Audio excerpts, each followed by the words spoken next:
Hello friends, Radhe Radhe. कैसे हैं आप सभी? आशा करती हूँ आप सभी अच्छे होंगे। आज है 21 तारीख और ये व्लॉग है 20 तारीख की मॉर्निंग का।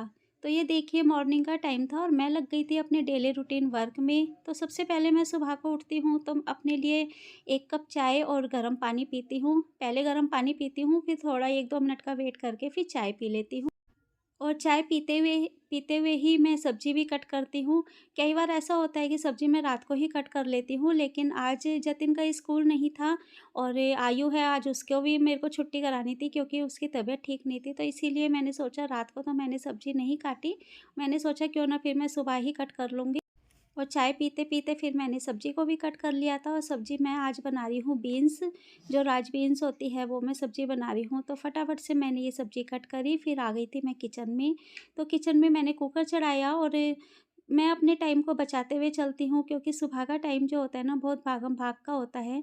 जब तक मेरा कुकर गर्म होएगा, क्योंकि मैं हमेशा कुकर या कढ़ाई धोकर बनाती हूँ, तो जब तक वो सूखता है, गर्म होता है, तब तक मेरी प्याज़ और हरी मिर्ची कट जाती है।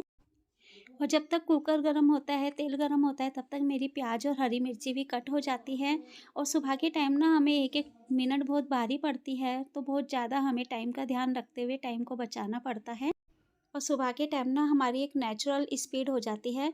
तो मैं जब किचन में लगती हूँ ना, तो मेरी इसी तरीके से ही स्पीड पे काम करती रहती हूँ, क्योंकि सुबह हमें एक एक मिनट बचानी पड़ती है। बेटे को स्कूल भेजना है, फिर छोटे की तैयारी करनी है और जतिन के पापा नाइट ड्यूटी करके आते हैं, तो उनको चाय पानी देना है, भैया का लंच पैक करना है, भैया को नाश्ता देना है।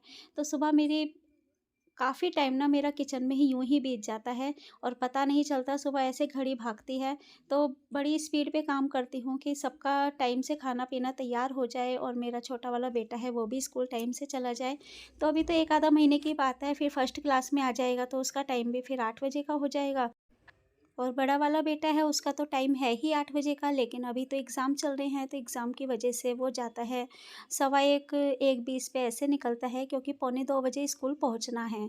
और वैसे एग्ज़ाम टाइम तो 2:30 बजे का है, लेकिन स्कूल वाली जो मैम है उन्होंने स्पेशली बोला है कि पौने 2 बजे स्कूल में सभी बच्चों को पहुंचना है। तो वही निकलता है, वो 1:20, 1:20 पे, 1:25 पे ऐसे निकलता है।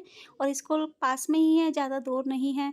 और जब दोनों बच्चों का सुबह का हो जाएगा तो फिर ये है ना, और ज़्यादा मेरे पास टाइम नहीं मिलेगा, क्योंकि दोनों की तैयारी फिर मुझे एक साथ ही करनी पड़ेगी। और आलू जो थे, आलू आपको पता ही है कि सर्दियों के जो आलू होते हैं ना, जल्दी से कट जाते हैं और मिट्टी बहुत ज़्यादा होती है। तो मैंने आलू को पहले छील लिया था और छीलने के बाद इसको पहले इसकी मिट्टी हटा ली, उसके बाद मैंने सब्ज़ी के अंदर कट करे। और अब एक साथ ही दोनों आलू और जो बीन्स है वो मैं एक साथ ही इसको धो लूँगी। और धोने के बाद जब तक मेरे आलू कटते हैं ना, तो तब तक मेरा टमाटर जो है, टमाटर भी अच्छे से भुन जाता है। तो टमाटर जब तेल छोड़ देगा, उसके बाद फिर मैं जो ये सब्ज़ी है वो उसके अंदर डालूँगी और कुकर में लगाऊँगी 3 सीटी। 3 सीटी लगाने के बाद जब तक सीटी आती हैं, तब तक फिर मैं आटा गूँध लेती हूँ। तो इस चीज़ से मेरा थोड़ा बहुत टाइम बचता है। और आटा गूँधने के बाद फिर मैं रोटी सेकूँगी और भैया का लंच पैक करूँगी, क्योंकि आज बच्चों का तो लंच पैक करना नहीं है, छोटा वाला बेटा है वो स्कूल नहीं जाएगा। और कुकर को मैंने रख दिया था दूसरी गैस पे, और यहाँ पर रखूँगी पानी थोड़ा-सा गुनगुना होने के लिए, कि इस पानी में मैं गूँधूँगी आटा। और जो जग है, जग में मैं पानी भर के रख देती हूँ कि जिसको भी पीना है या फिर चाहिए तो इसमें से ही पानी ले लेते हैं। तो बस इस तरीके से स्पीड पे ही काम करती हूँ और बस मैं आटा गूँध के फिर सेकूँगी रोटी। और फिर मैंने कैमरा बंद कर दिया था, क्योंकि भैया आज जल्दी गए थे, अपनी ड्यूटी पर जल्दी जाना था उनको, क्योंकि आज दिल्ली की रेस थी। और हमारा जो काम है वो हॉर्स राइडिंग का, मतलब मेरे जो हस्बैंड है वो भी हॉर्स राइडिंग करते थे और भैया का भी रेस कोर्स में ही काम है। तो इसी वजह से उनको जल्दी जाना था, तो बस वो आ गए थे, तो इसलिए मैंने यहाँ का कैमरा बंद कर दिया था कि अच्छा नहीं लगता है भैया के सामने मतलब कैमरा ऑन हो, तो फिर मुझे खुद को अजीब सा लग रहा था। तो मैंने बस आटा गूँध के फिर भैया का लंच पैक करा। और फिर ये जो मशीन में कपड़े थे वो मैं ऊपर डाल कर आई और मशीन में दोबारा से कपड़े डाल दिए थे। और जब तक मेरी मशीन है ये कपड़े धोएगी, तब तक मैं वो बाकी के और किचन के ये सब काम निपटा लूँगी। हमें लेडीज़ों को एक साथ ही सारे काम को निपटाते हुए चलना पड़ता है और कपड़े कपड़े हो गए थे ज़्यादा ढेर, क्योंकि गर्म कपड़े हैं और फिर मैंने कल कपड़े धोए नहीं थे, यानी मंडे जो था, मंडे को मैंने कपड़े नहीं धोए थे, तो इसकी वजह से थोड़े से कपड़े ज़्यादा भी हो गए थे। और फिर जो कंबल था, जो भैया के मतलब कंबल बिछाते थे, वो कम अब गर्म मौसम हो गया है ना, तो इस वजह से कंबल नहीं बिछा रहे हैं। और मैंने भी अपनी गर्म चादर ये सब निकाल दी थी, क्योंकि अब ये चीज़ें ना बिछाई नहीं जा रही है, काफ़ी मौसम के अंदर फ़र्क आ गया है। तो इसी वजह से कपड़े धोने में कपड़े बहुत ज़्यादा इकट्ठे हो गए थे, तो वही धोने में लग गई थी कि इधर कपड़े धुलते रहेंगे और इधर मेरा किचन का काम निबट जाएगा। और किचन का सारा फिर मैंने संगवा कर बर्तन मांजने लग गई थी, क्योंकि सुबह के टाइम जो होता है ना, बर्तन भी काफ़ी ढेर निकलते हैं। कितनी भी कोशिश कर लो कि बर्तन कम से कम हो, लेकिन बर्तन फिर भी ढेर हो ही जाते हैं। और हमारे घर में तो ना गिलास सबसे ज़्यादा होते हैं, और सब मुझे बोलते भी हैं कि तुमने इतने गिलास क्यों रखे हुए हैं। तो मेरे को यही लगता है कि चलो कोई नहीं, अब गिलास अगर मैं कम कर दूँगी, कम गिलास करूँगी, तो बाद में फिर मुझे मांजने पड़ेंगे। और हमारे घर में सबसे बेकार गंदी आदत यही कहूँगी कि अगर कोई पानी पी रहा है ना, तो गिलास में पानी पी के उस गिलास को सिंक में ही डाल देते हैं। तो ये नहीं कि भाई बार बार जैसे बोतल से पिएं या फिर अपनी बोतल अलग रख लें, ऐसा कोई भी नहीं करता है। और अपने सिंक में ही गिलास इकट्ठे होते चले जाते हैं और मेरा हो जाता है, गिलासों का ढेर लग जाता है। लेकिन इस बार मैं इन सब की अलग-अलग बोतल बनाऊँगी, गर्मी आएँगी तो सबको कलरफुल बोतल लाकर सबको अलग-अलग बोतल बना के दूँगी, क्योंकि बहुत ज़्यादा बर्तन हो जाते हैं ना, तो माँजने मुझे ही पड़ते हैं। और ये देखिए, आज मैं लग गई थी कढ़ाई को साफ़ करने। कढ़ाई साफ़ करने का मुझे एक अच्छा ट्रिक मिला कि फ़ॉइल पेपर से अगर कढ़ाई साफ़ करो ना, तो ईज़िली हो जाती है। और मेरी कढ़ाई ना कुछ ज़्यादा ही गंदी हो रही थी, वो इस वजह से, क्योंकि अभी तिलवा संकट का व्रत था, तब मैंने पूड़ी बनाई थी और उसके बाद 1-2 बारी जब कढ़ाई चढ़ी रहती है ना, तो कुछ ना कुछ फिर बनता ही चला जाता है। तो उसकी वजह से ये कढ़ाई मैंने साफ़ तो करी थी, लेकिन उस तरीके से जो क्लीन करते हैं वैसे मैंने डीप क्लीन नहीं करी थी कि बहुत रगड़ के साफ़ करूँ, ऐसे नहीं कर पाई थी। तो उसी की वजह से ये धीरे-धीरे और ज़्यादा गंदी होती चली गई। और फ़ॉइल पेपर के बाद फिर मैंने थोड़ा-सा जो दिया होता है ना, तो दिया थोड़ा-सा रगड़ा था, और रगड़ने के बाद जो इसमें कालापन है ना, बिल्कुल हट गया था, बहुत चमक गई थी ये कढ़ाई।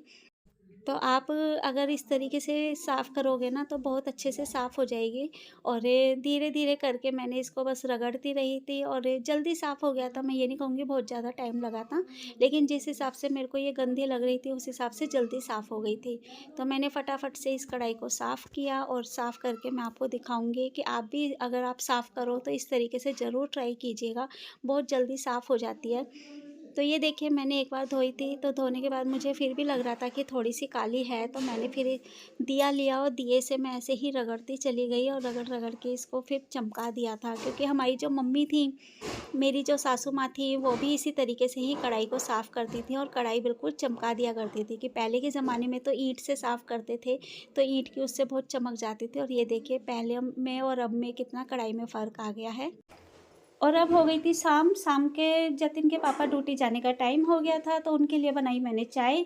और उनको चाय देने के बाद आ गई थी मैं रूम में। तो ये था जतिन का रूम, जो पढ़ाई करके बस ऐसे ही सामान छोड़ देता है। पेपर देकर आया था, तो कार्डबोर्ड भी ऐसे ही छोड़ दिया। तो मैंने सबसे पहले मैं आपको एक ट्रिक बताती हूँ कि अगर कपड़ों का चाहे कितना भी ढेर क्यों ना हो, लेकिन कपड़ों को अगर आप तय करेंगे, तो इस ट्रिक से अगर तय करेंगे ना, तो आपके बहुत कपड़े, ढेरों का कपड़ा भी आसानी से तय हो जाएगा और आपको टाइम भी नहीं लगेगा।